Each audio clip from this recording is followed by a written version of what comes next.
Gente, bom dia, como vocês estão?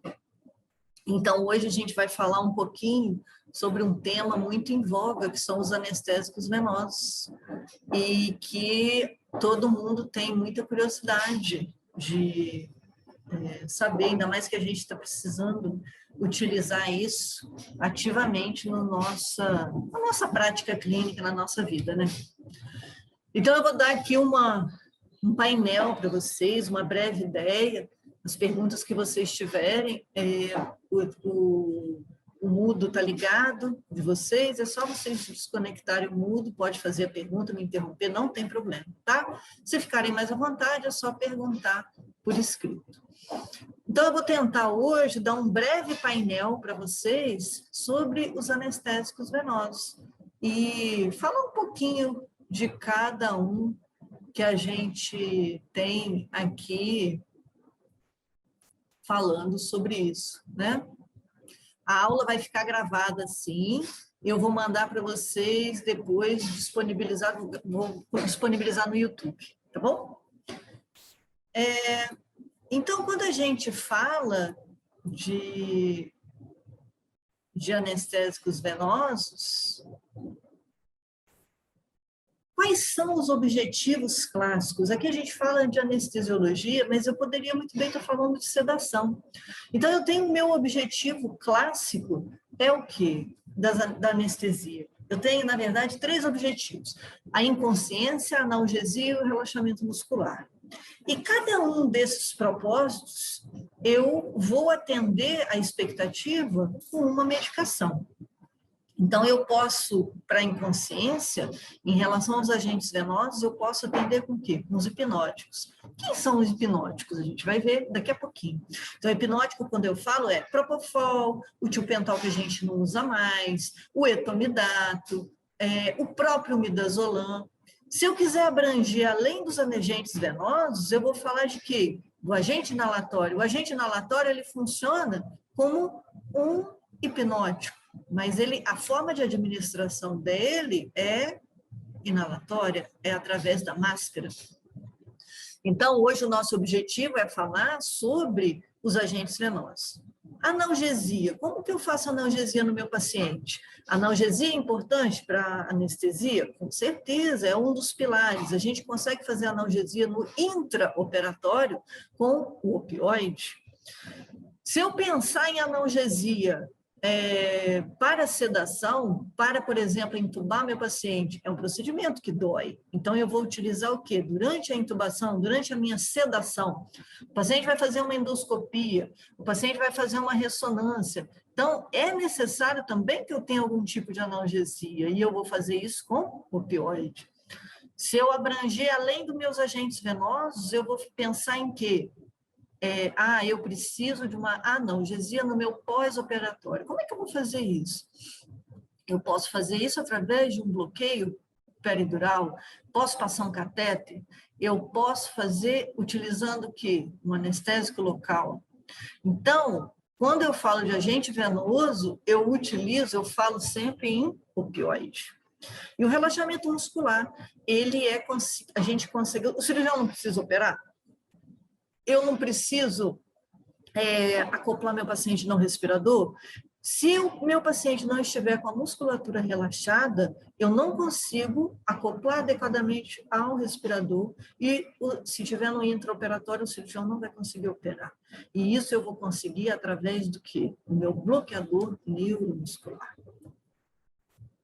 De uma forma geral, a gente sempre pensa, por isso a gente classifica, quando a gente estuda anestesia, a gente classifica os agentes venosos, anestésicos venosos, opioides e não opioides, anestésicos inalatórios. Cada um desses tópicos, eles são divididos assim por inúmeros motivos.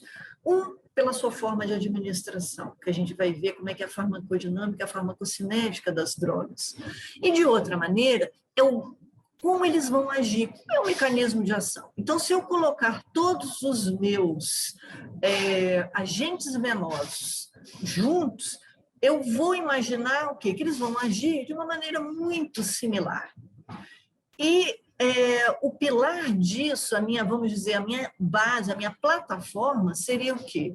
o meu sistema GABA.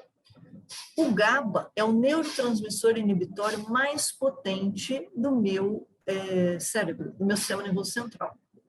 Então, quando eu quero estimular a hipnose ou mimetizar o meu GABA, eu vou utilizar o quê? Um anestésico venoso. Então, todos eles agem, da maioria das vezes, com exceção da ketamina e da dexmedetomidina, que nós vamos ver mais à frente, eles agem como? Estimulando o receptor GABA-A. De que maneira? Fisiologicamente falando, eles vão aumentar a condução dos íons cloreto e eles vão hiperpolarizar a membrana. Então, eu vou permitir o quê? Uma superestimulação do GABA. Ora, se o GABA é um neurotransmissor inibitório potente, eu vou estimular o quê? A inibição. Eu vou estimular o sono, eu vou estimular a inconsciência. Então, aqui vocês têm uma figura esquemática e vocês observam, olha, eu tenho o GABA site, vocês podem observar que o benzodiazepínico e o barbitúrico, eles têm um site próprio, então eles vão acoplar numa porção do meu GABA. No meio a gente tem os íons cloretos, então esse canal vai ficar aberto o tempo todo e eu vou estimular continuamente a produção de GABA. Aqui de uma outra forma, no seu sítio de fixação. Então, os meus anestésicos venosos, a sua grande maioria, são estimulados a porção alfa do meu GABA. Especificamente, eu tenho benzodiazepínico, ele estimula a entrada dos íons cloreto e hiperpolariza essa membrana e o quê? Estimulam indiretamente. Olha que interessante. Por que quando a gente faz um benzodiazepínico, você tem variadas manifestações clínicas nos nossos pacientes? Então, isso se deve a alguns motivos. A gente vai ver um deles. Então, se eu faço uma dose, a dose do midazolam, o benzodiazepínico, um grande exemplo é o midazolam que a gente utiliza na nossa prática. Então, a dose do midazolam é 0,3 por quilo. Paciente de 70 quilos, 3 vezes 7, 21. Então, eu vou utilizar para a dose de indução 21 miligramas. Mas vamos dizer que eu não queira que o meu paciente entre o quê? Sono profundo, indução anestésica, hipnose profunda. Eu quero apenas que o meu midazolam funcione como uma medicação pré-anestésica. Então, eu vou analisar o quê? Ocupar 20% dos meus receptores GABA-alfa.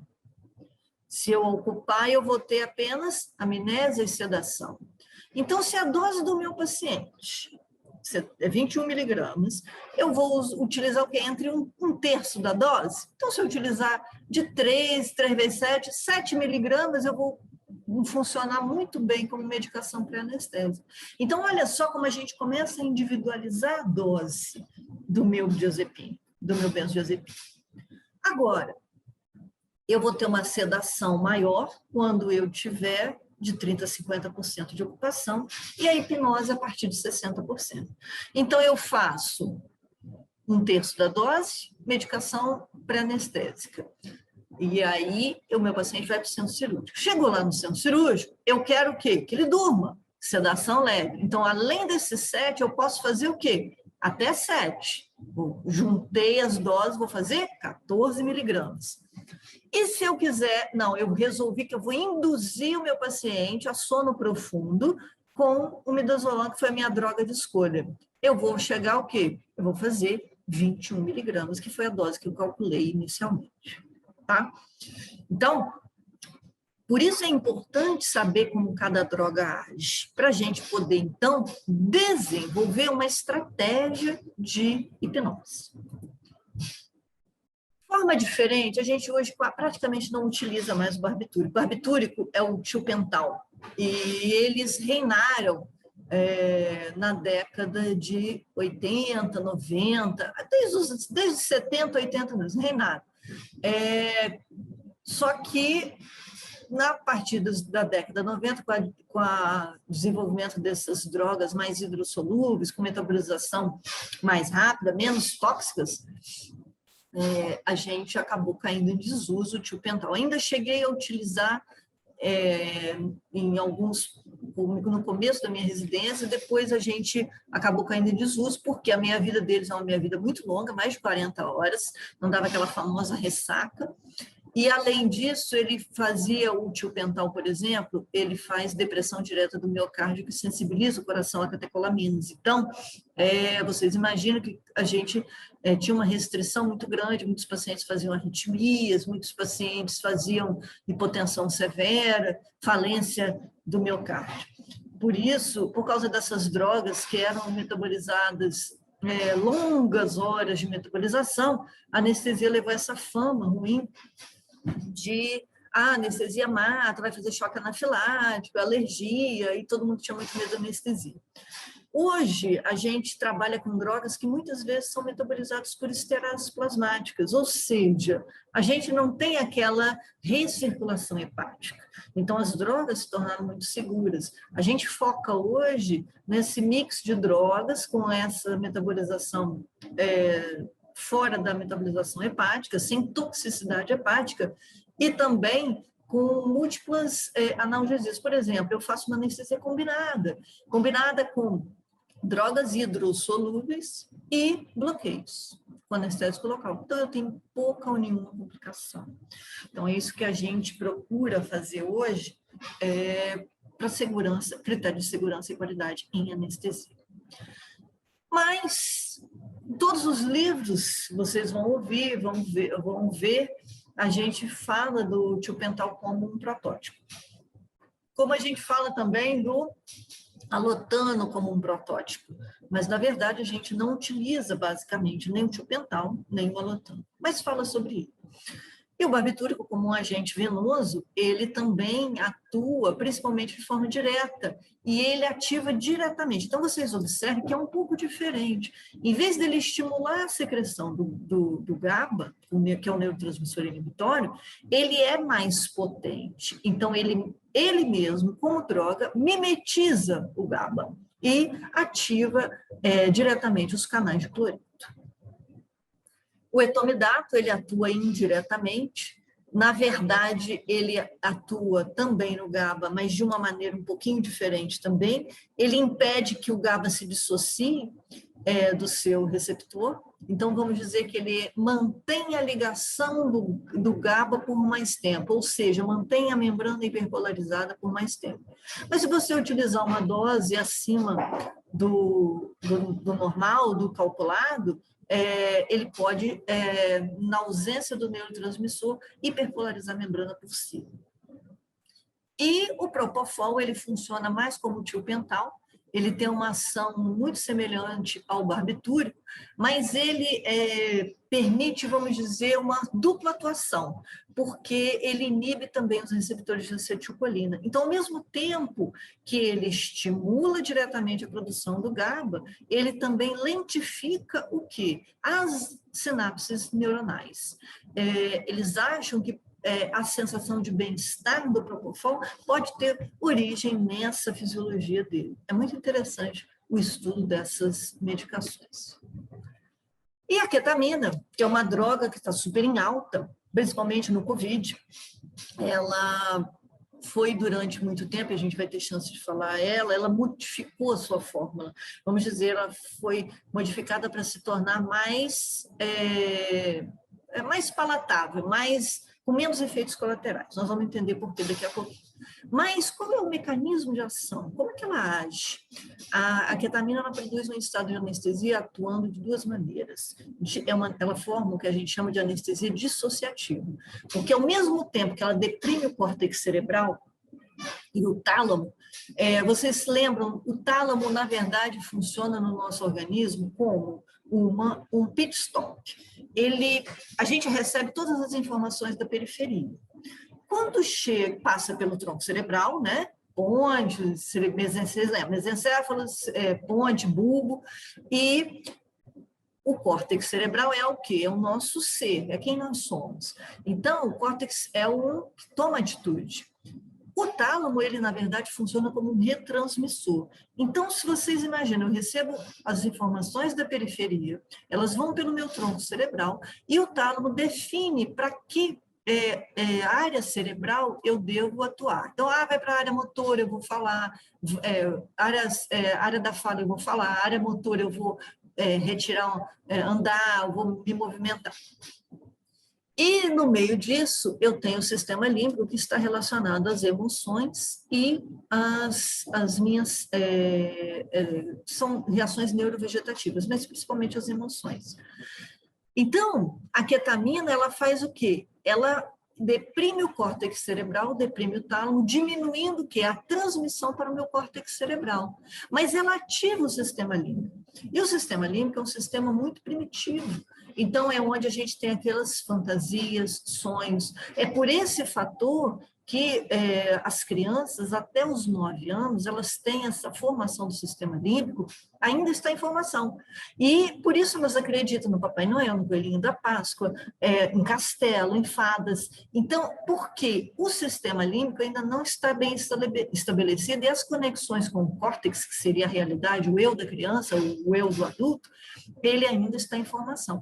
Então, a ketamina, ela mexe muito com o sistema límbico. E como a criança, ela ainda está em formação durante muito tempo, quando a ketamina estimular, hoje ela estimula menos o sistema límbico, para poder ser o quê? Utilizada em adultos, que já tem um sistema límbico formado, e a gente pode, a criança, ela transita entre o mundo real e o mundo ilusão com mais facilidade por causa dessa não formação do sistema límbico. Mas o adulto não, ele interpreta como alucinação.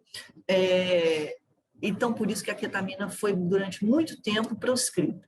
Hoje, com essa nova fórmula, ela consegue estimular menos o sistema límbico e as alucinações, elas são bem mais discretas. E contornáveis também, que a gente usa opioide, usa benzodiazepínico e diminui essas sensações. Mas, então, a ketamina, ela é uma anestesia dissociativa, ao mesmo tempo que ela deprime o tálamo e o córtex, ela estimula o sistema límbico. E ela não atua diretamente sobre o sistema GABA. Ela se dá principalmente como antagonista dos receptores NMDA. Por quem é NMDA? O GABA não é o neurotransmissor inibitório mais potente do nosso sistema nervoso central? Beleza. O NMDA é o neurotransmissor excitatório mais prevalente. Então, na verdade, a ketamina, ela não estimula o GABA, e sim deprime o excitatório. É um pouquinho diferente. Principalmente quando a gente vai observar que ela tem alguns efeitos analgésicos, e um dos motivos é por quê? Porque o receptor NMDA é o N-metil-D-aspartato, ele está envolvido na transmissão dolorosa, e que isso seria tema para a gente falar sobre transmissão da dor numa outra aula. Então, aqui, olha, a gente tem, diferentemente, o nosso receptor NMDA, tá? O glutamato, olha, vocês podem, e a glicina, que são, isso é muito interessante quando a gente fala de dor, porque tanto a glicina quanto o glutamato são produtos da dor crônica. Você sabe que a gente tem dor aguda e dor crônica. A dor crônica, ela tem uma via própria, que seria das fibras C. As fibras, quem são as fibras que transmitem a dor? São as fibras A delta e C. A delta são fibras pouco mielinizadas e que transmitem a dor aguda ou a dor rápida. A fibra C, ela transmite a dor crônica ou dor lenta.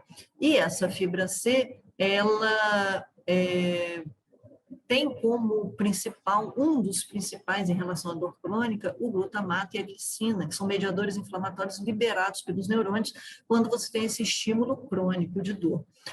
E olha que interessante, olha onde eles atuam, estimulando também os receptores NMDA, que são receptores excitatórios, fazendo o quê? Amplificando esses sinais de dor.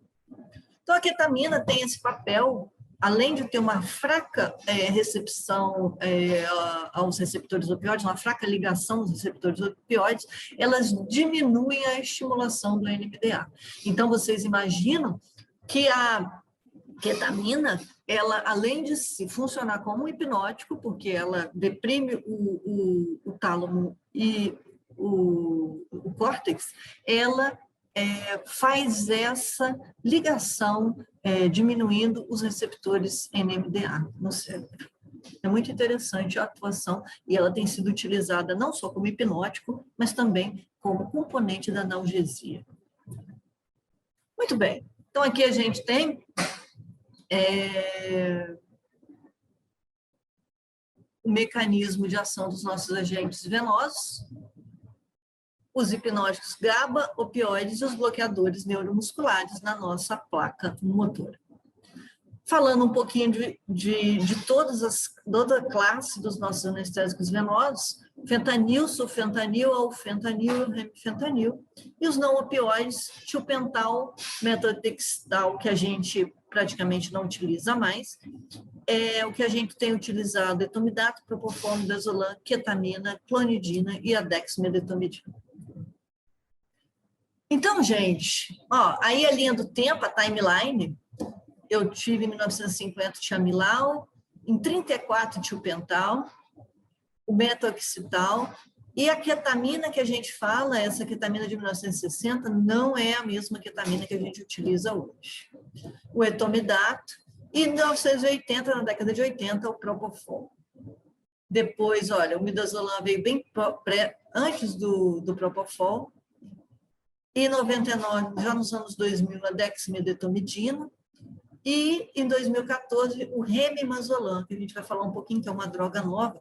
Essa timeline é americana, não temos, tudo que chegou depois, chegou um pouquinho depois aqui no Brasil. O remimazolam a gente não tem para uso comercial ainda mais com essa pandemia do Covid, isso atrasou, porque as indústrias estão focadas em outros aspectos agora, e agora a gente está com essa falta de insumos para anestesia e sedação. Aqui a gente tem a nossa linha do tempo, cronologia. E o que sempre buscamos seria o quê? Um anestésico local, um anestésico venoso solúvel em água, que fique muito tempo em conservação, não precise de refrigeração, que ele não seja agressor da camada íntima dos nossos vasos. O propofol ainda é um pouco, aquela substância branca leitosa dele agride a camada. O tilpental agredia muito, tinha muita dor à injeção. A gente resolve isso hoje com uma dose de lidocaína, opioide e midazolam. Injeção lenta, em um vaso de grande calibre, porque a dor incomoda demais. Então, o etomidato também, apesar de não ter essa diluição naquele cremor, naquele branco, ele também é irritante. O midazolam, como é muito hidrossolúvel, uma característica boa, né? Ele praticamente não tem dor à injeção. Vocês compararem, não sei se alguém já teve oportunidade de ver a diluição do diazepam. O diazepam, ele é lipossolúvel, ou seja, ele é uma consistência muito leitosa. Então, vamos diluir, isso era um tema recorrente. Vamos diluir o diazepam, mas ele não dilui em água. Então, você só prolongava o sacrifício. Em vez de fazer 1 ml direto no sangue, que o sangue tem moléculas, né, de gordura, que seria até melhor para diluir, você aspirava a água e a paciente ficava sentindo dor naqueles 10 ml, em vez de sentir dor naquele meio ml, 1 ml. Isso foi resolvido com a fórmula do midazolam, que o midazolam é solúvel em água, muito hidrossolúvel, e por isso, então, sem dor à injeção. Não tem dor à injeção. A administração é bem tranquila. A gente quer um fármaco que diminua o metabolismo cerebral. Você diminuindo o metabolismo cerebral, você vai diminuir o seu consumo de oxigênio. A gente queria sem efeito no tônus uterino e sem terogenicidade, né? E o ideal, eu acho que a náusea e o vômito hoje, a gente vai discutir isso semana que vem, quando a gente falar em anestesia ambulatorial, quando a gente fala em náusea e vômito, parece uma besteira, mas a náusea e o vômito é um pequeno, grande problema, tanto para a cirurgia quanto para a anestesia. Porque quem já operou e ficou vomitando e ficou nauseado no pós-operatório é muito desagradável. Além de aumentar a dor, pode desidratar, e às vezes é de difícil controle esse problema. Então, a gente tem que, sim, que pensar num anestésico venoso que não tenha esse efeito colateral. Então, a gente gosta de uma eliminação órgão-independente, que eu falei para vocês, que é para onde a anestesia está cursando, que seria o quê? Metabolizado pelas esterases plasmáticas, e a meia-vida contexto-dependente ser bem, realmente, não depender de órgãos-alvo, principalmente o fígado, né?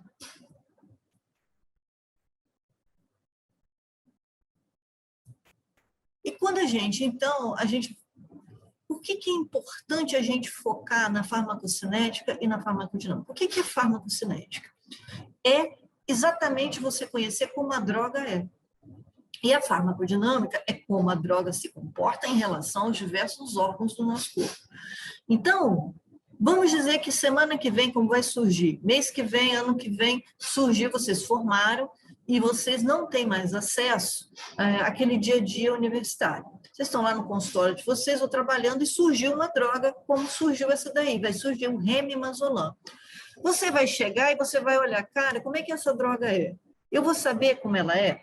De que maneira? Eu tenho que analisar a farmacocinética e a farmacodinâmica. Então, baseado nesse comportamento da droga e baseado como ela age nos órgãos-alvo, eu vou saber se essa droga vai ser boa para eu utilizar, se eu vou conseguir metabolizar essa droga adequadamente, se ela vai ser tóxica, se eu posso usar em idosos, gestantes e crianças, enfim. Então, os anestésicos venosos, todos esses que a gente falou aqui, eles têm um modelo farmacocinético tricompartimental. O que é isso? É grupamento ricamente vascularizado. Eu fiz a injeção, ela acessou o meu sistema vascular, ela foi para os meus músculos, depois foi para o cérebro e disseminou lentamente nos ossos e no tecido gorduroso. Então, vocês observam que ela foi grupamento ricamente vascularizado, grupamento médio vascularizado, tecidos médio vascularizados e tecido pouco vascularizado, que são os ossos e ligamentos. Então, eu vou ser distribuído de acordo com esse modelo tricompartimental. E a minha, então, aqui a gente vai, aqui são outros valores farmacocinéticos de importância, vocês observem aqui que eu tenho, olha só, a minha meia-vida de distribuição e a minha meia-vida de eliminação. Ou seja, essa droga vai agir rápido? Eu posso fazer em quanto tempo? Então, olha, o Propofol, em 2 minutos eu sei que meu paciente vai estar dormindo. E quanto tempo essa droga vai ficar circulando no meu paciente? Eu posso liberar ele para casa, por exemplo, ou eu posso liberar para esse paciente, vai ser toxicidade. Vou escolher uma droga que tem menor meia-vida de eliminação. Esse paciente é renal crônico, então eu tenho que ajustar a dose. Eu vou escolher uma droga que ela seja eliminada em 1 hora, 2 horas, não é verdade? E que tenha o quê? Uma depuração mais baixa possível. Será assim, então, a gente observa o midazolam, ele não é uma droga ótima para ser utilizado no paciente renal? Então, a gente tem que pensar nisso, tá?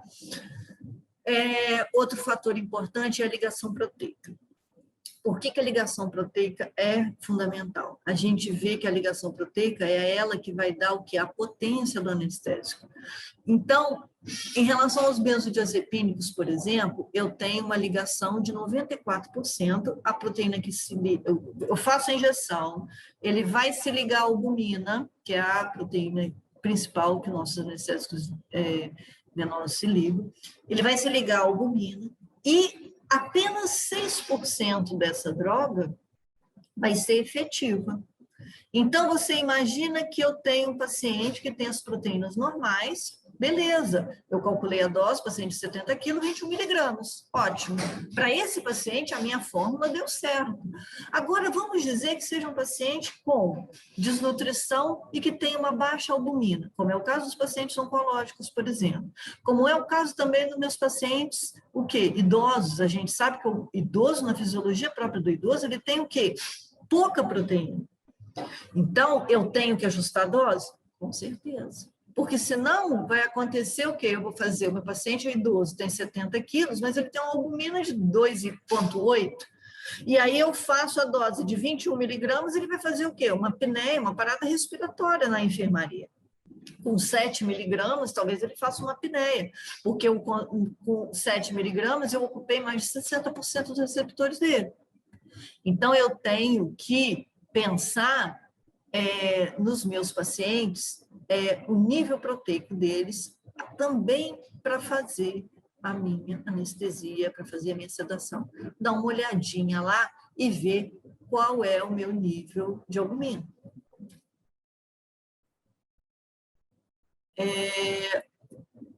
Outra índice de extração hepática, que vai ser o quê? A duração da minha metabolização. Então, quanto maior, está relacionado principalmente ao índice de extração hepática, principalmente ao débito cardíaco. Paciente hipotenso, ele vai ficar lentamente metabolizando lá no meu fígado e vai extrair menos. Então, é mais toxicidade hepática. E eliminação, a gente vai querer o quê? Que uma droga seja eliminada rapidamente. As mais rapidamente eliminadas são o midazolam e o propofol. Tanto o tiopental, que a gente praticamente não usa, e o próprio fentanil, que a gente utiliza bastante, ainda o fentanil ele tem uma meia-vida de 4 a 6 horas. E a farmacodinâmica, que é a mais interessante, é como a droga age em relação ao nosso organismo. Então, como eu falei para vocês, a gente vai passar rapidamente, o tiopental em relação ao sistema nervoso central, ele foi muito utilizado em neurocirurgia, porque apesar dele ter esse efeito ruim que vocês observam no sistema cardiovascular, com depressão miocárdica direta e uma taquicardia compensatória, e então isso é ruim para pacientes coronariopatas ou pacientes que não podem aumentar o consumo de oxigênio com taquicardia, os coronariopatas, essa droga foi muito utilizada principalmente para pacientes que iam ser submetidos a cirurgia de neurocirurgia ou pacientes que tinham algum tipo de lesão cerebral, então TCE, por exemplo, porque ele faz uma diminuição da pressão intracraniana e aumenta a pressão de perfusão cerebral, que a gente sabe que estão, na fisiologia cerebral, inversamente relacionados, tá? O que a gente utiliza muito mais hoje, o etomidato é dessa classe, ele tem como grande qualidade a sua estabilidade cardiocirculatória. Então, vocês imaginam que eu tenho um paciente que ele sofreu um acidente na 393 e veio ao UV e a gente vai ter que fazer o quê? Uma anestesia geral nele. O etomidato, ele vai me promover o quê? Uma estabilidade cardiocirculatória muito importante. Lembra, ele vai atuar lá no GABA, vai estimular o GABA, o neurotransmissor inibitório, mas ele não tem nenhum efeito cardíaco. Então, eu posso utilizar com bastante segurança no paciente que tem perda, choque hipovolêmico, o paciente que está hipotenso, que está bradicárdico, porque todos vão abaixar um pouco, não tem jeito, porque ao estimular o GABA, eu faço uma diminuição dos reflexos neuronais. Mas o etomidato, ele não tem, juntamente com isso, uma depressão cardíaca. Em relação ao sistema nervoso central, eu vou ter uma discreta diminuição da pressão intracraniana e mantenho a pressão de perfusão cerebral, podendo ser utilizado também em pacientes que sofrem TCE. Mas ele tem um grande defeito. Porque vocês imaginarem, ele seria ideal para utilizar o quê? Pacientes... os pacientes, eles poderiam utilizar o etomidato para sedação, né? É super cardioestável e os pacientes fazem hipotensão no CTI. Por que a gente, então, não utilizaria o etomidato em infusão contínua? Pensando nisso, na década de 90, eles fizeram uma infusão contínua de vários pacientes com etomidato. E o que eles observaram, que ao contrário do que se esperava, os pacientes evoluíram para óbito, porque eles morreram de insuficiência suprarrenal. O etomidato, ele faz a inibição da enzima 11-beta-hidroxilase. E essa enzima, ela é importante na formação do cortisol e da aldosterona. Então, eles faziam o quê? Insuficiência suprarrenal. Você não conseguia formar o cortisol. Então, os pacientes acabaram evoluindo dessa forma. Basta uma injeção única? Uma injeção única, eles acham que seja bem discreto o efeito em relação à suprarrenal. Mas o etomidato, se você tiver que fazer infusões contínuas do etomidato, com certeza você vai ter esse problema de insuficiência suprarrenal. Tanto é que, por exemplo, pacientes que precisam vir ao centro cirúrgico, como aqueles que são queimados, pacientes queimados que precisam fazer curativo no centro cirúrgico, a gente evita usar o etomidato, porque você pode piorar a situação do paciente fazendo uma insuficiência suprarrenal. Outra coisa desabonadora, na meu ver, na minha opinião, o etomidato ele tem uma incidência muito alta de náuseas e vômitos. Então, você imagina que você vai fazer uma cirurgia eletiva de um paciente de colecistectomia por vídeo, que é um paciente... a gente faz muito frequentemente hoje cirurgias videolaparoscópicas. E essas cirurgias videolaparoscópicas, elas são eletivas. Então, nós temos o maior número de nossas cirurgias hoje através da videolaparoscopia. O próprio cirurgia por vídeo, ela tem um índice de náusea e vômitos inerente. Então, se você usa um paciente de uma cirurgia eletiva, vai operar uma colecistectomia videolaparoscópia eletiva, e você usa uma medicação que vai aumentar ainda mais essa complicação de náuseas e vômitos, eu acho que você deve repensar a sua técnica. Então, o etomidato, ele realmente não é muito adequado para quando você utiliza pacientes com cirurgias videolaparoscópicas. Tem a dor à injeção, eu falei, todos têm, com exceção do midazolam, que é hidrossolúvel, todos têm essa dor à injeção, a gente minimiza isso com anestésico local, benzodiazepínico e opioide. Em relação à meoclonise soluço, é a velocidade de injeção. Quanto mais lento você fizer, menos efeito você vai ter com o seu paciente. Então, eu teria como indicação as doenças cardiovasculares, a hiperreatividade brônquica e a hipertensão intracraniana. Então, quando eu quiser um paciente com instabilidade cardiocirculatória, ele seria a minha droga de escolha para indução. E o Propofol é o queridinho das cirurgias eletivas, é a medicação mais utilizada e ele é muito utilizado em anestesia, principalmente as cirurgias eletivas, mas ele não tem também um defeito. O grande defeito dele é que ele faz uma hipotensão arterial muito importante. Ele faz uma diminuição importante da resistência vascular periférica, causando uma vasodilatação periférica, ou seja, hipotensão. Então, vocês imaginem que se eu fizer um paciente rígido que não tem cardiopatia, beleza, isso não vai me gerar muito problema, eu posso compensar isso com a administração de cristalóide.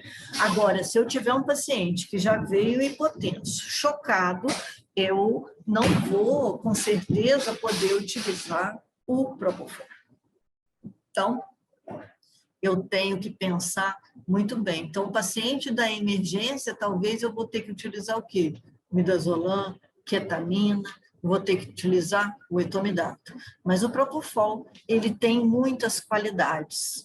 E essas qualidades, então, se você respeitar a farmacodinâmica da droga, você vai poder aproveitar muito mais a sua utilização. Ele tem um efeito antiemético intrínseco. Isso é muito interessante, como eu falei, nas cirurgias por vídeo, e ele até tratamento para vômitos incoercíveis, ele já foi utilizado, e também o prurido pós-colestase ou pós-administração de opioides na RAC. Então, se você fizer uma anestesia combinada com morfina e o paciente pode apresentar esse efeito colateral, você, na sua indução anestésica, quando a gente faz peridural, mas geral, você pode utilizar o Propofol para diminuir ainda mais essa sensação desconfortável do prurido. Então, a dose geralmente é entre 2 e 2,5 por quilo, e posso utilizar para infusão contínua, não tenho nenhum problema. Qual é o problema que eu tenho? É o paciente ficar hipotenso. Então, você tem que ver bem o perfil do seu paciente. Os efeitos colaterais, náuseas e vômitos, muito difícil, muito pelo contrário, mioclonise e soluço raramente ocorre, e a dor de injeção é frequente por causa do meio de conservação. Uma vez aberta aquela ampola branquinha do Propofol, você tem até 4 horas para utilizar. Depois, ela também é um super meio de cultura, então você não pode reaproveitar depois de 4 horas de aberto. E esse artigo é um artigo muito interessante, de 2015, que fala que o Propofol foi a droga mais transformadora em todas as drogas até o ano de 2009. E a gente vê que, além desses efeitos que a gente observou, ele tem realmente o problema de ser, nós vamos ver mais à frente, além de causar hipotensão, existe uma síndrome rabdomiólise associada ao Propofol, mas é muito raro. Ele tem outras características ocultas. Então, olha, essa aqui é uma timeline do Propofol. E ele é realmente o mais utilizado nas cirurgias eletivas atualmente. E, principalmente para anestesia venosa total com utilização de bomba de infusão. E por que a gente utiliza ele com tanto... O que ele tem de tão melhor do que os outros em relação ao etomidata, a ketamina? Cada um deles... Gente, eu penso nos anestésicos venosos como pessoas. Cada um deles tem uma característica. E você vai associar também como se eles fossem ingredientes para uma anestesia, entendeu? Então, eles têm qualidades e defeitos. E você vai personalizar para o seu paciente. Então, eu tenho um paciente cardiopata, eu tenho um paciente asmático. Qual é a melhor droga? O Propofol, por exemplo, a gente sabe que, além da metabolização dele hepática, ele tem uma metabolização pulmonar. E que a gente sabe também que ele promove a broncodilatação no paciente asmático. Então, eu acho que... O que vocês não concordam comigo? Que ele seria a melhor droga para ser utilizada no paciente asmático? Eu tenho uma droga que já tem um poder de fazer uma broncodilatação, então é ela que eu vou utilizar. Ah, mas o meu paciente é um paciente que sofreu um acidente, está sangrando e fez choque hemorrágico, tem choque hipovolêmico. Não é a melhor droga para utilizar. Vou utilizar o etomidate. Mas a gente, quando tem... foi descobrindo isso, o Propofol tem algumas características, algumas qualidades que fazem dele uma droga um pouquinho além, um pouco melhor do que as outras. Por quê? O efeito antiemético, a gente sabe que atua na zona do gatilho, lá no hipotálamo a gente tem esse centro do vômito, e o Propofol ele atua inibindo esse centro do vômito. Ele também promove um aumento na serotonina, um aumento na sensação de bem-estar, tanto que as pessoas que foram submetidas à anestesia, elas têm essa sensação de bem-estar, possivelmente ocasionado pelo aumento da serotonina. Ele tem um efeito muito legal, que é esse aumento da atividade do linfócito T citotóxico, e que vai fazer a mediação da imunidade antitumoral. Então, ele se tornou uma medicação muito utilizada, principalmente o quê? Pacientes oncológicos, que a gente pode melhorar a imunidade. Então, a gente, em vez de fazer anestesia inalatória, que a gente fazia combinada, anestésico local, anestésico venoso e mantinha com anestesia inalatória. Hoje a gente faz uma anestesia combinada, um bloqueio periférico de anestésico local e morfina e anestesia venosa total com propofol, porque se você tiver câncer, parece que você consegue, com o propofol, aumentar a atividade do linfócito T, ou seja, melhorar a sua imunidade. Em relação à analgesia, ele tem também algum papel, lembra que a gente viu tanto a glicina quanto o glutamato, o propofol, ele também inibe a substância P e inibe o receptor de glicina. Então, vamos dizer, diminui a estimulação do NMDA. Então, é muito interessante que ele tenha algum papel na analgesia. Esse é muito interessante, o estresse oxidativo. Em anestesia cardíaca, a gente nem sempre pode utilizar o propofol. Então, se você tiver um paciente cardiopata com uma fração de ejeção abaixo de 50%, você vai ficar, pô, ele vai fazer hipotensão severa demais, eu não vou conseguir utilizar. Então, eu fico com medo. Uso etomidato, que é cardioestável, uso o propofol. Pois é. O que a gente sabe, a gente não sabe quando a gente tem um paciente cardiopata, coronariopata, a gente não vai ter áreas de acidose, ou seja, eu tenho um excesso por causa até da minha, o quê? Da minha necrose do meu músculo, que não foi oxigenada adequadamente, porque as artérias estão obstruídas. Então, eu vou ter o quê? Um nível de lactato, nível de acidose tissular muito alta no meu coração. Então, se eu utilizar... Qual a justificativa para utilizar, então, o propofol nesses pacientes coronariopatas que serão submetidos à cirurgia cardíaca? Porque a gente sabe que ele funciona como um antioxidante, ou seja, eles removem os radicais livres que são produzidos por essa acidose tissular. Então, eu vou melhorar o quê? A performance do meu coração, porque eu vou conseguir diminuir a acidose a nível de glicocálice, principalmente. Eles falam que o propofol ele é anti-envelhecimento, e é verdade, por causa dessa grande propriedade que ele tem de diminuir o estresse oxidativo, esses produzidos principalmente pelo metabolismo anaeróbio.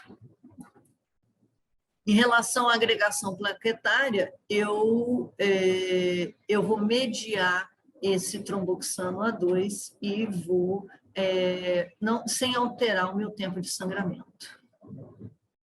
Muito interessante também a via do óxido nítrico, que a gente sabe que o óxido nítrico ele faz vasodilatação, e eu vou conseguir, então, diminuir esses mediadores pró-inflamatórios, principalmente no paciente séptico.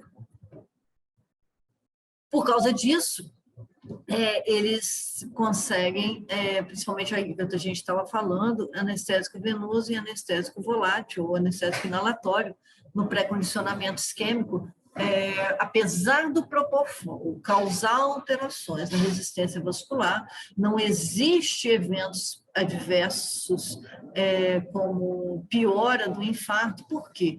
Porque além do propofol, ele reduzir os radicais livres, que são produtos da degradação do metabolismo anaeróbio, ele faz o quê? Ele promove a vasodilatação através da via do óxido nítrico. Mas ele pode causar essa síndrome de infusão rara, que é a síndrome da infusão do propofol. Então, está relacionado que febre, pacientes febris, pacientes há muito tempo em infusão contínua no CTI, rabdomiólise, pacientes, por exemplo, com destruição, politraumatizados com destruição muscular. Então, a gente tem pacientes que têm insuficiência renal, então você tem, isso tudo pode piorar com essa infusão contínua do propofol. E a gente tem que atentar para a dose. O ideal é que você faça entre 2 e 2,5 quando você faz dose de indução. Mas quando você faz infusão contínua, você não deve ultrapassar essa dose. Então, se você tiver mais de 5 miligramas por quilo por hora, ou com uma duração muito alta, você pode caracterizar essa síndrome de rabdomiólise do Propofol. O tratamento, hemodiálise, interromper a infusão e sintomático. Muito bem. E aí a gente vai cair no midazolam, que a gente tem como farmacodinâmica e farmacocinética. Aqui a farmacocinética é o modelo tricompartimental, e a gente tem o midazolam como farmacodinâmica. Em relação ao sistema nervoso central, ele vai fazer o quê? Diminuição do fluxo sanguíneo cerebral, diminuição do consumo cerebral de oxigênio, e ele vai fazer a depressão respiratória e diminuição do volume corrente, e também deprime o sistema cardiovascular. Mas vocês lembram que eu falei? Como que eu vou fazer isso? Dose dependente. Então, se eu utilizar 20% da minha dose do midazolam, que eu calculei para um paciente de 70 quilos, 0,3 por quilo, fez 7,21, eu vou usar 20% dessa dose, eu vou levar ansiólise, funciona como medicação pré-anestésica. Se eu quiser fazer uma sedação, eu vou ocupar o quê? Metade dos meus receptores, então eu tenho que usar na dose do meu paciente fictício, 14 miligramas. E se eu quiser uma hipnose profunda para anestesia, 21 miligramas. Então, a gente tem que adequar, o midazolam permite essa variabilidade. Lembrando sempre dos pacientes renais crônicos, cirróticos, desnutridos, a gente tem sempre que pensar nesse paciente. A gente fala da ketamina, que está muito em voga, principalmente com Propofol está acabando. Bloqueadores neuromusculares estão acabando. Nós não temos mais insumos, por isso as anestesias estão suspensas, além dos nossos hospitais estarem ocupados, nossos UTIs estarem ocupados, nós também não temos medicamentos a serem utilizados para sedação. Então, a gente tem que pensar em alternativas. Mas até as alternativas, então a ketamina tem sido muito utilizada durante esse ano de pandemia, mas mesmo a ketamina e a dexmedetomidina, elas já estão acabando a sua produção. Vamos esperar que isso melhore e que a gente possa ter novamente essas drogas todas disponíveis, porque o ideal para fazer uma sedação adequada, uma anestesia adequada, é uma utilização racional de todas elas, porque cada um, como eu falei, você personaliza para cada paciente e você pode utilizar a melhor característica daquela droga na utilização do seu paciente. Então, a ketamina, ela foi lançada, vocês lembram lá na timeline, na década de 62, 70, mas era uma ketamina que ela era muito focada principalmente na dissociação. Então, ela tinha, além da depressão, era uma depressão do córtex e do tálamo, mas eu tinha uma estimulação muito importante do meu sistema límbico, que propiciava muita alucinação. E a deflagração em alguns grupos de risco de pacientes que eram, vamos dizer, pacientes de grupos de risco, jovens, desenvolveram surtos psicóticos e pacientes predispostos,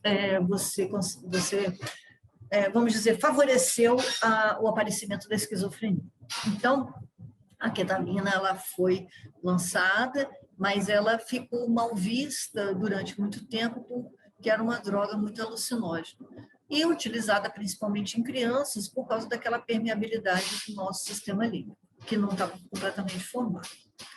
Mas ela é uma droga muito interessante porque ela tem qualidades atraentes. Apesar de ter graves efeitos colaterais, ela é uma droga que tem algumas qualidades muito interessantes. Uma delas, ela é uma potência analgésica a ser explorada, principalmente através desses receptores do NMDA, que a gente estava falando.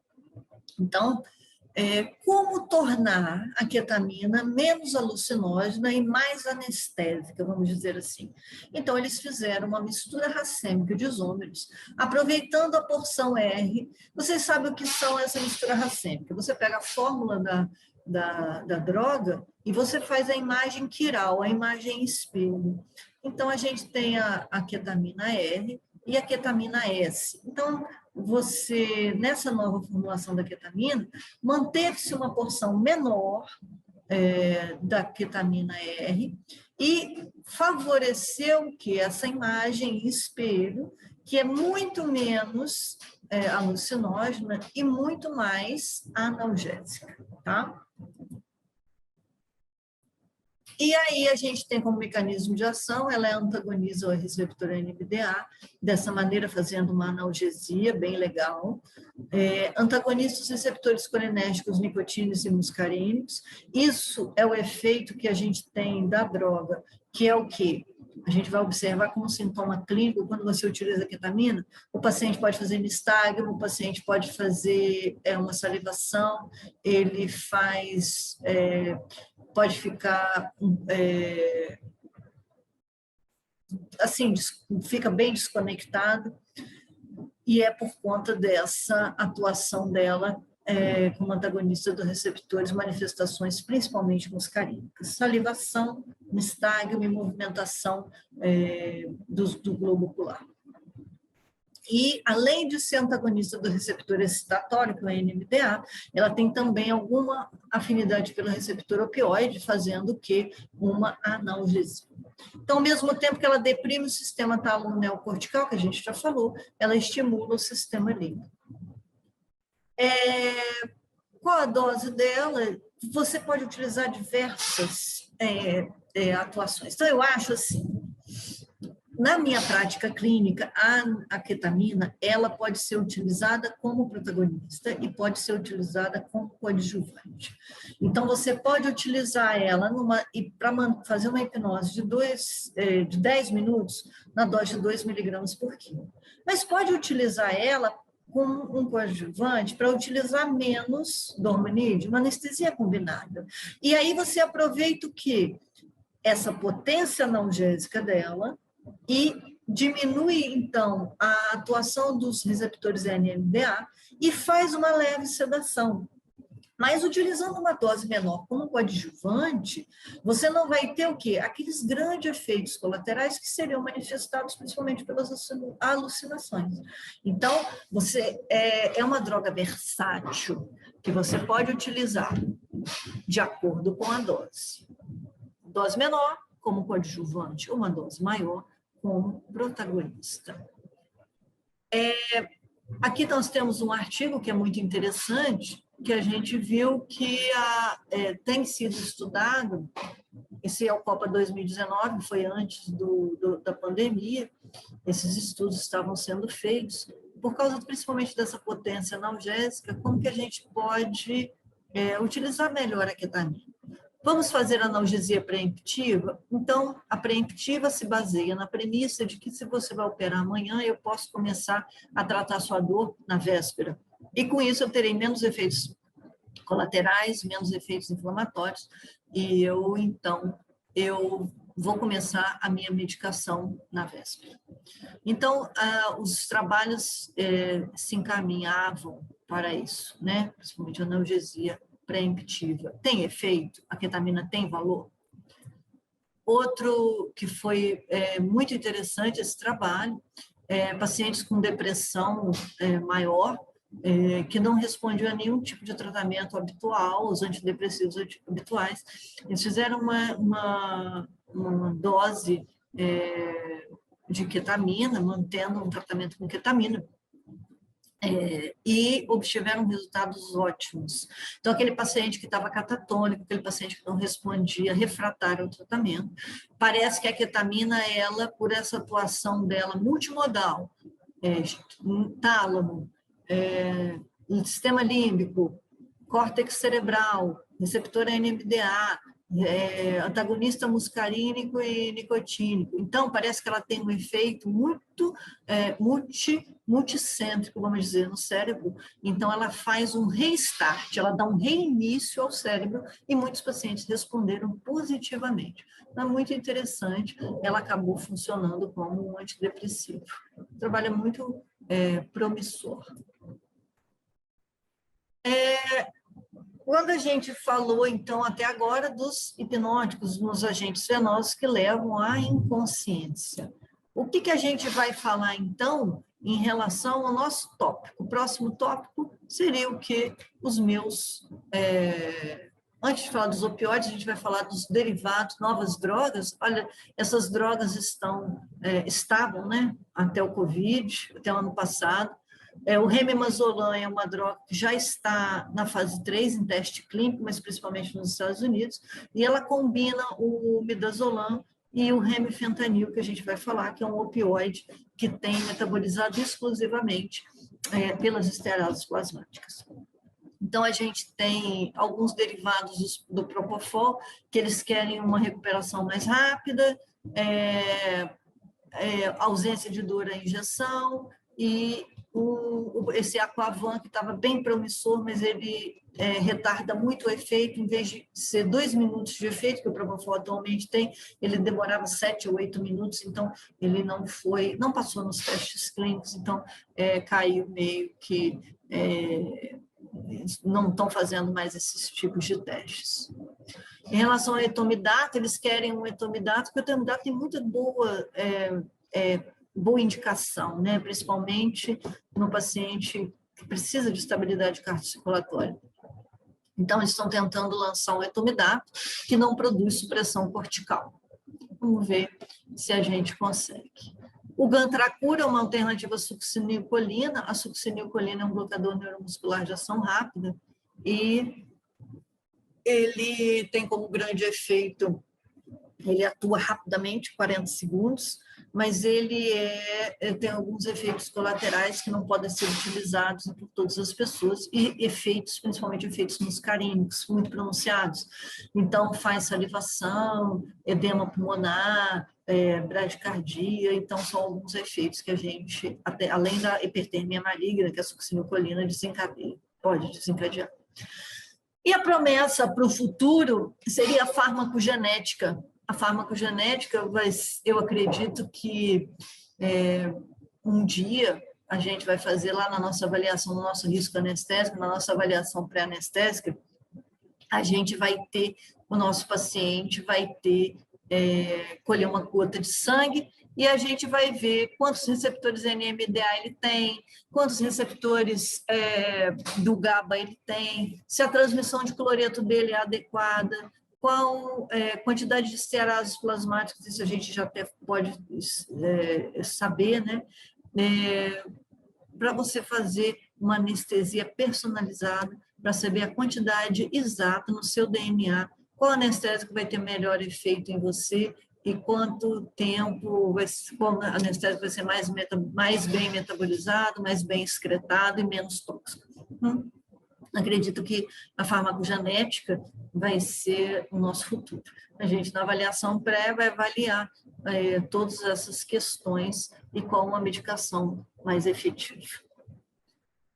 Em relação aos nossos agentes venosos, quando a gente fala em opioide, a gente preza pelo quê? Tanto na sedação, quando você está no seu paciente no CTI, quando você está com o seu paciente lá no pronto-socorro, que você vai entubar seu paciente, o que você quer manter no CTI, no pós-operatório, o que você quer manter em infusão contínua, e geralmente a gente utiliza uma combinação de midazolam, porque ele é dose dependente, bem titulável, hidrossolúvel. Vocês viram como que uma droga bem adequada à sua farmacocinética e farmacodinâmica, a gente pode utilizar com segurança? A gente faz essa combinação do hipnótico e um opioide. E essa classificação, então, desses opioides é feita para atuar na analgesia. Analgesia que o paciente foi operado, foi para o CTI, está com dor da cirurgia. Analgesia porque ele vai ficar com um tubo e vai ser ventilado e isso dói.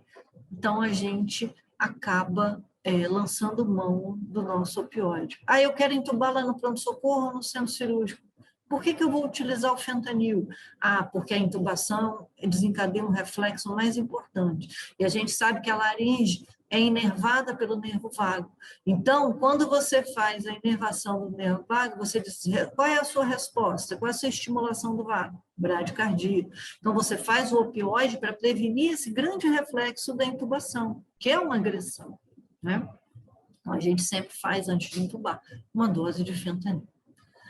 Nós temos como classificação, a gente pode classificar ele de diversas maneiras. Uma delas é naturais, os fenantrênicos, semissintéticos e sintéticos. Então, o ópio é o opioide primário, vamos dizer assim.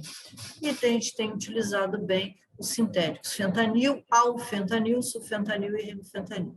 Para vocês terem uma ideia, a gente utiliza muito a morfina também, é um derivado direto do ópio. O fentanil, ele é 80 vezes mais potente que a morfina. A codeína a gente utiliza a nível ambulatorial, mas é um opioide fraco e nem todas as pessoas respondem à analgesia. Existe 1/3 da população que não responde à codeína. Então, você passa, que é o Tilex, você passa e a pessoa não consegue sentir, não tem resposta para a melhoria da dor, não tem resposta para a analgesia. A gente utiliza muito o fentanil. O alfentanil, ele tem uma duração, já foi muito utilizado, não é muito mais, porque ele atua no núcleo do coração, que faz bradicardia. Então, a gente acaba, quando você faz a injeção do alfentanil, você tem uma bradicardia importante. Então, se, por exemplo, você está fazendo anestesia, ou se o seu paciente, ele faz... você vai sedar ele faz o de beta-bloqueador, você pode levar uma parada cardíaca. Então, o que a gente utiliza mesmo é o fentanil, sulfentanil e remifentanil. Então, o fentanil é adequado a uma metabolização de 6 horas, a gente vai ver, e o remifentanil tem sido muito utilizado, principalmente para infusão contínua. Em infusão contínua, o que é muito interessante, durante a infusão, eu estou tendo ocupação dos meus receptores opioides. Mas, a partir do momento que eu fecho a minha infusão, em 3 a 5 minutos, o meu remifentanil é metabolizado pelas estearases plasmáticas e eu não tenho mais resquício da droga. É bom por quê? Porque se eu estiver durante uma anestesia de 4 a 6 horas, durante a cirurgia, vou estar o quê? Sem dor. Mas acabou a cirurgia, o meu paciente não tem nenhuma analgesia residual. Então, você tem sempre que pensar o que fazer para... quem usa remifentanil tem que ter uma analgesia no pós-operatório. Ao passo que, se você usar o fentanil ou o sulfentanil durante a anestesia, você vai ter uma metabolização de 4 horas, ele dura mais ou menos em torno de 4 horas. Pode atrasar a sua extubação e o seu paciente pode ficar mais sedado, é verdade. Então, a gente tem que pesar bem e individualizar as situações. Cirurgias cardiovasculares, cirurgia neurocirurgias, cirurgias plásticas de longa duração, você faz remifentanil e associa um bloqueio periférico, por exemplo. Em relação à farmacocinética da droga, ou seja, ao perfil da droga, como ela é, também é um modelo tricompartimental. Grupamento ricamente vascularizados, médio vascularizados e depois de pouco vascularizado, ligamentos e ossos. Aqui eu tenho algumas características. Isso parece uma chatice, mas é muito interessante. O pK, por exemplo, da droga, se eu tiver, quanto maior o meu pK, significa o quê? É a grau de ionização no plasma. E o que significa isso? Quanto maior o meu pK, mais rápido a minha droga atua. Então, maior é o meu início de ação. Mais rápido ela se dissolve no plasma e mais rápido eu consigo ocupar meus receptores. Então, vocês observem que o fentanil, ele ainda é o início de ação mais rápido. Ligação à proteína seria a potência da droga e meia-vida de eliminação. Olha, vocês observem 0,17, 0,33. Em menos de 3 a 5 minutos, o remifentanil eu consigo eliminar completamente, não tem resíduo nenhum. Então, os opioides sintéticos, eles vão atuar de que maneira? Eles vão ocupar a minha subpopulação de receptores opioides. Uma coisa muito interessante é que Olha, eu tenho um receptor de opioide que estão dispersos, principalmente no meu neuroeixo. O que é neuroeixo? Minha medula e na substância cinzenta. Então, eu tenho 3 tipos, basicamente: Mi, Mi1, Mi2, delta e kappa. Então, o meu Mi1 é o que vai ser o maior responsável pela minha analgesia. Aonde tem Mi1? O Mi1 tem, na sua grande maioria, na minha medula dispersa, aqueles receptores que a gente viu, ó, aquele receptor de opioide, está lá esperando a minha ligação. Quando liga, eu vou liberar as endorfinas, principalmente a beta-endorfina, que, por sua vez, vai fazer a diminuição da transmissão neural da dor. No meu córtex cerebral, na minha substância cinzenta, o que eu tenho mais de receptor opioide são os receptores kappa. Isso é muito interessante porque, por exemplo, quando eu faço... todo mundo já viu uma raquianestesia? Uma raquianestesia, ela é para cirurgias, o quê? Do andar inferior do abdômen, cesárea, hérnia inguinal, fraturas. Toda vez que eu tenho uma dessas anestesias, eu vou fazer o quê? Uma raquianestesia, anestésico local combinado com morfina, principalmente.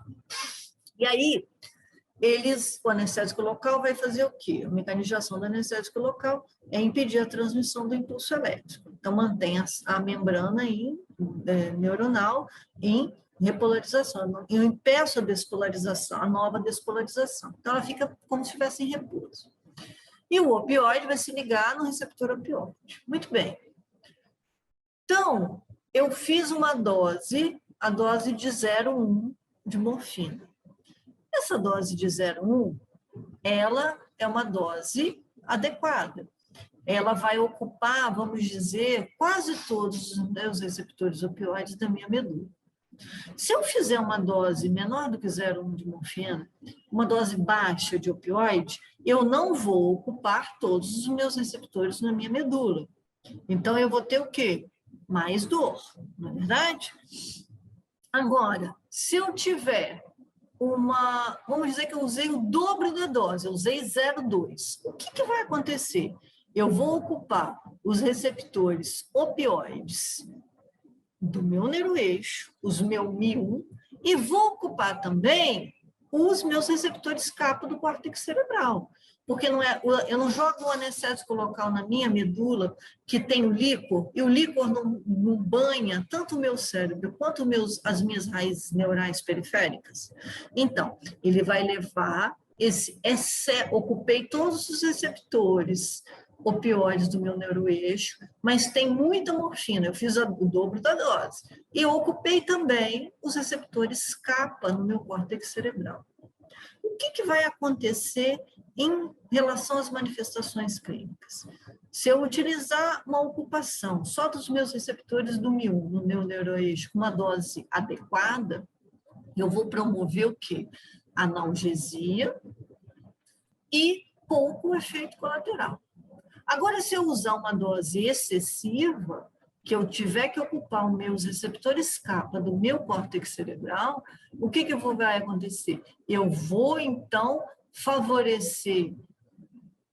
vou fazer analgesia, mas vou favorecer muito mais os efeitos colaterais. E a gente sabe que o efeito colateral dos opioides, o principal, que é a gente mais tem medo, é o quê? A depressão respiratória. Tá? Então, muito cuidado ao fazer a dose. Quando a gente faz uma dose, essa dose tem que ser individualizada e tem que ser bem medida. Então, ao fazer uma dose excessiva, a gente pode levar o quê? A depressão respiratória no nosso paciente. Eu tenho a liberação dos meus opioides endógenos, que são as endorfinas, as encefalinas, as dinorfinas e as noxaceptinas. Então, nós temos no nosso organismo opioides naturais. Por isso nós temos receptores para opioide, porque nós produzimos os nossos opioides naturais. Então, todos esses derivados sintéticos e semi-sintéticos foram baseados na descoberta desses receptores opioides que nós já possuímos no nosso organismo, que são as nossas... Quando a gente tem uma sensação de bem-estar, a gente tem o quê? Liberação de endorfina, por exemplo. E o papel delas diminuir, ao liberar essas substâncias, diminuir o quê? Principalmente a transmissão neuronal da dor. Em relação à minha farmacodinâmica, eu tenho no sistema nervoso central a analgesia, a sedação e a hipnose em doses elevadas. Por quê? Porque eu comecei em dose, se eu usei uma dose elevada, eu ocupei todos os receptores capa do meu córtex cerebral, da minha substância cinzenta. E aí, então, eu posso levar a hipnose, sedação e depressão respiratória. Em relação ao meu sistema cardiovascular, eu tenho a bradicardia, que é relacionada principalmente a algumas medicações e a velocidade de injeção. A musculatura esquelética também. Eu posso fazer o que a gente chama de tórax duro, que é a rigidez muscular. Se eu injetar o meu opioide muito rapidamente, eu posso causar rigidez muscular. E, por fim, mas não menos importante, eu tenho a descoberta da clonidina e da dexmedetomidina. Tanto a clonidina quanto a dexmedetomidina, a gente tem, que a gente chama de alfa-2 agonistas. A clonidina foi utilizada durante muitos anos como um antipertensivo. Só que a gente observou que ela tinha algum poder de analgesia. A dexmedetomidina é uma versão 2.0 da clonidina. Por que, como assim? Elas, na verdade, eu vou mostrar esse desenho que é bem ilustrativo. Eles atuam nos receptores adrenérgicos alfa. Eu tenho os receptores alfa-1 e alfa-2. Então, os alfa-2, nós temos 3 tipos de receptores, 2A, 2B e 2C. Então, a clonidina e a dexmedetomidina, elas vão atuar fazendo analgesia e anestesia, principalmente relacionado ao 2A. Tá? E alterações comportamentais, elas vão fazer uma leve sedação. Por isso é muito interessante a utilização dela nos pacientes. Com essa droga, eu não tenho efeito respiratório nenhum, mas eu tenho analgesia e uma leve sedação. Perfeito para aquele paciente que estou em processo de desmame no CTI, eu quero tirar o tubo, mas eu não quero que o paciente fique agitado, eu quero o paciente cooperativo. Então, tem sido utilizado durante muito tempo, foi inicialmente utilizado tanto em anestesia, mas muito no CTI, fazendo parte de diversos protocolos na estubação dos diversos tipos de pacientes, principalmente aqueles que têm lesão cerebral, porque são pacientes com TCE que ficam muito agitados. Então, você quer tirar o paciente do tubo, mas você tem medo que o paciente agite e fique muito ansioso. Então, utilizávamos a dexmedetomidina. Então, a clonidina e a dexmedetomidina, elas atuam fazendo o agonismo do alfa-2. Agora, de que maneira elas vão atuar? Elas vão atuar diminuindo a liberação de noradrenalina. Quando a gente fala em transmissão de dor, que é principalmente a dexmedetomidina, que ela é uma versão 2.0, porque ela é muito mais seletiva ao meu receptor, porque a clonidina, ela atua também no alfa-1, mas a clonidina, ela atua muito mais no alfa-2, e seletivamente, focando principalmente na analgesia. De que maneira? Quando a gente fala em transmissão da dor, vamos dizer que você teve um corte, uma lesão na sua mão ou no seu pé. Essa lesão, que é a primeira fase de transmissão da dor, é a transformação de um impulso nocivo em um impulso elétrico. O seu neurônio de primeira ordem, ele vai levar esse estímulo nociceptivo até a medula. E aonde é atuação das fibras neuronais. Quais são as fibras? Lembra que eu falei? Fibras A delta e fibra C. Essas fibras A delta e C são fibras nociceptivas, ou seja, são exclusivas para a transmissão da dor. Elas chegam na medula sempre no mesmo lugar, que é no corno dorsal da medula, ou como a gente chama, substância gelatinosa. Então, a dexmedetomidina, ela tem como peculiaridade a atuação principalmente na substância gelatinosa, no corno dorsal da medula, diminuindo o quê? A aferência desses sinais dolorosos. Então, cortei minha mão, veio o sinal, veio o sinal. Então, vamos dizer que eles venham 100 sinais por segundo. Se eu estiver usando a dexmedetomidina, virão 100 por segundo, mas eu vou diminuir a amplitude deles para 20, por exemplo, que quando vai a segunda fase de transmissão da dor, eu vou transmitir, em vez de transmitir 100 por segundo, eu vou transmitir apenas 20. Então, eu diminuo a aferência dos meus sinais dolorosos, principalmente pela atuação na substância gelatinosa. Como efeito colateral da dexmedetomidina, se eu fizer uma dose baixa demais, eu vou ativar meu alfa-2 beta depois da minha sinapse, aumentando a minha pressão. Então, se eu usar uma dose baixa demais, por isso que a gente tem que individualizar a dose, conhecer a farmacocinética das drogas. Se eu fizer uma dose muito fraca, eu atuo pós-sinapticamente, fazendo vasoconstricção, aumentando a PA. Se eu fizer uma dose alta demais, eu vou atuar também no meu receptor alfa, alfa-1, e aí pré-sináptico, gerando vasodilatação e aumento da PA. Então, a gente tem que individualizar muito bem a dose, para não cometer o erro de fazer pouco demais ou doses excessivas. Então, aqui a gente observa que o objetivo da gente é fazer essa ansiólise, hipnose, analgesia e a neuroproteção. Olha que interessante quando você vê que, olha, atuando no alfa-2A, diminui até a insulina. E isso pode ter algum efeito na resposta endócrino-metabólica, principalmente se o paciente for operado. Outro fator muito interessante que a gente tem utilizado, olha, você aumenta a diurese utilizando o alfa-2B, porque você diminui o efluxo de adrenalina na medula adrenal. Se você aumenta a diurese por menos vasoconstricção na sua medula adrenal, você vai fazer o quê? Você vai favorecer... Será que ela não é uma droga muito boa para ser utilizada em pacientes renais crônicos ou pacientes com alteração da creatinina?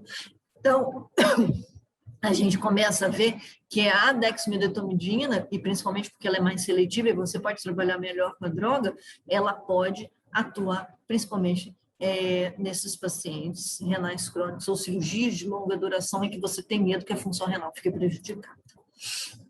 Então, a gente tem esse efeito dos meus receptores adrenérgicos alfa. O que eu gosto muito é do meu 2A e do 2C. A hipertensão, ela não seria uma alternativa, né? Assim, seria se eu buscasse, mas é melhor eu utilizar outro tipo de droga, como a noradrenalina.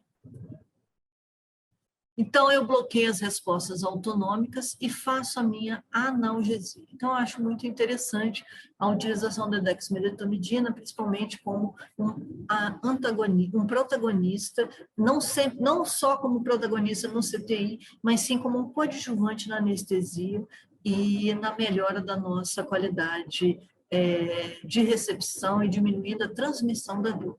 Hoje, quando a gente faz procedimentos, por exemplo, como esterectomia, a gente associa morfina, que vai atuar no receptor opioide, e você associa a dexmedetomidina para fazer a atuação na substância gelatinosa e diminuir, então, a aferência desses estímulos neurais. Então, aqui para encerrar, nós temos essas questões, a gente vai responder verdadeiro ou falso. É sobre exercitar a nossa aplicação prática da utilização desses anestésicos venosos. A ketamina leva a um aumento do fluxo sanguíneo cerebral, da pressão intracraniana e pressão intraocular, além de redução do consumo cerebral de oxigênio. Verdadeiro ou falso?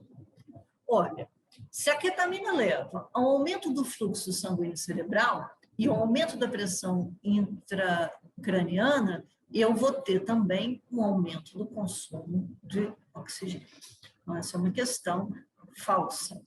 Ela realmente aumenta o meu fluxo sanguíneo, aumenta a minha pressão intracraniana e aumenta a minha pressão intraocular, estando contraindicada em procedimentos que eu tenho, por exemplo, lesões oculares de globo ocular aberto, lesões do fluxo, lesões cerebrais tipo TCE, não estariam indicadas a utilização da ketamina. Etumidato, mesmo em dose única, leva à inibição da síntese de glico e mineralocorticoides por inibição da enzima 11-beta-hidroxilase? Verdadeiro ou falso? A gente pode ver, pelo que a gente conversou, que, na verdade, essa é uma questão falsa, não é mesmo em dose única? Em dose única, a inibição não existe, a gente não computa essa inibição.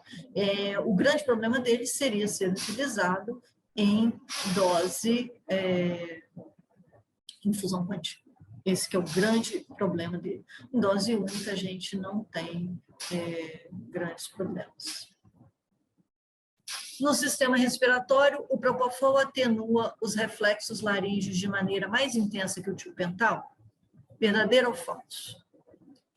Então, o propofol, no sistema respiratório, ele é hoje o anestésico venoso de escolha para a anestesia no paciente asmático. Ele, além de ter uma metabolização no pulmão, ele é o anestésico que melhor diminui os reflexos laríngeos, e também, além de causar, por si só, broncodilatação. E o flumazenil, a gente não falou, mas é um antagonista do benzodiazepínico. Vamos ver o que ele fala. O flumazenil é um antagonista do benzodiazepínico de alta afinidade e especificidade, porém com uma meia-vida de ação mais curta que eles, o que aumenta o risco de ressedação e de depressão respiratória. O que vocês acham? Verdadeiro ou falso?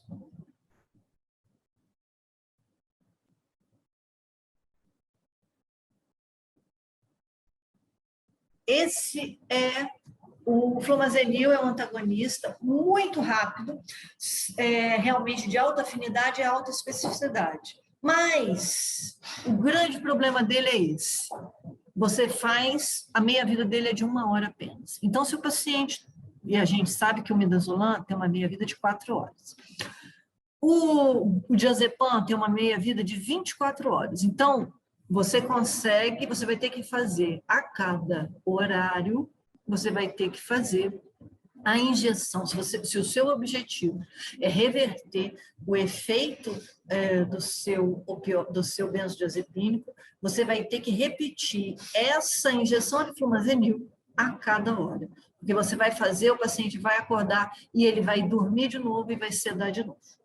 Então, é um paciente que tem que ser monitorado e a cada hora, que ele dura mais ou menos 1 hora, você vai ter que avaliar o seu paciente, tá?